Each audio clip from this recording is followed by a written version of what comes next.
MotorWeek is made possible by TireRack.com, State Farm, and WeatherTech.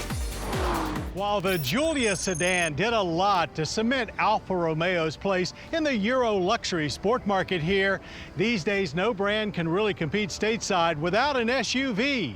And indeed, the Stelvio was always a part of Alfa's return strategy for America.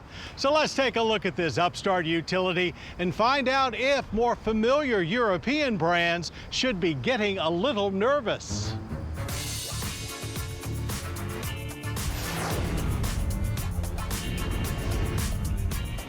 The 2018 Alfa Romeo Stelvio is indeed the right vehicle at the right time, as even with luxury sport brands, utility vehicles continue to take sales away from sedans. So it's not just a good idea for this re-emerging Italian brand, it's really a necessity. And while no one may have seen that coming 20 years ago, it almost makes sense at this point, as car makers have been able to infuse utilities with the same amount of performance, comfort, style, and even efficiency as their four-door siblings, while giving buyers more flexibility for carrying cargo. Behind the wheel of this Italian two-row ute, things are very quiet and luxurious. It's very stable, and like most of its competitors, drives more like a tall hatchback than a crossover-style utility. Seats are more than comfortable, but if you don't mind a sportier ride, upgrading to the TI Sport will get you some phenomenal sport seats. For now, all Stelvios come with a smooth-running 2-liter turbo i4 engine. It offers best-in-class standard horsepower at 280, accompanied by 306 pound-feet of torque. At full song, it sounds more like an exotic 6 or even 8. In opposite fashion from the Giulia sedan that the Stelvio is based on, we'll have to wait a little while longer for the high-performance quadrifolio version to arrive. Huge column-mounted paddle shifters are available to control the 8-speed automatic transmission with great precision. And if you ask for manual control, that's what you get. All Stelvios are all-wheel drive. Now, it doesn't feel leaps and bounds more spirited than the competition, at least without having the opportunity to drive them back-to-back. But it sure does feel hellaciously fast and super capable. 0 to 60 is 5.4 seconds, and only a few ticks behind the Giulia 2.0.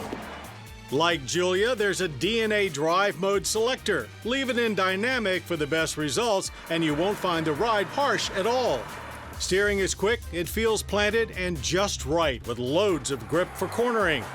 With Alfa's Q4 all-wheel drive system, the front wheels only are fed power when necessary. Otherwise, it operates as a rear-wheel drive Sportster. Now, Stelvio performs just fine in all other drive modes as well. It just kind of gives you the impression that's not where it wants to be. At 111 inches, wheelbase is exactly the same as the Giulia, but with a little more material outbound. Overall length comes in about 2 inches longer. For the most part, it shares the same aggressive face, but lines are a little more pronounced, especially down the sides. There are 9 different tire and wheel packages, ranging from standard 18s to 20s. Even the back end treatment is gorgeous. We almost wish Alfa would have just called it a Giulia wagon, even though we all know to most Americans that would kill it. Base Stelvios come fairly well equipped, but most buyers will either travel down the Lusso or Sport Road for upgrades that match their priorities. Wood and nicer leather for the luxury-minded, aluminum trim for the sport-minded. Like the Giulia, there are only minor traces of any Fiat Chrysler lineage. Materials and fit and finish are on par with European alternatives. It's a very inviting space with only a fussy electronic shifter to detract from the serenity. Rear seat room is not plentiful, but certainly doable for 2 adults. Capacity in the cargo hold at 18.5 cubic feet is decent but short of most rivals. Folding the rear seat back will expand the space to 56.5 cubic feet. Also like the Giulia sedan, the Stelvio is technically mid-size but lies more in the middle ground between compact and middleweight SUVs. Government fuel economy ratings are 22 city, 28 highway, and 24 combined, for a reasonable energy impact score of 13.7 barrels of yearly oil use with 6 tons of CO2 emissions. Stelvio-based pricing is a very reasonable $42,990, though options are many and costly. We figure most Stelvios will go for low to mid-50s.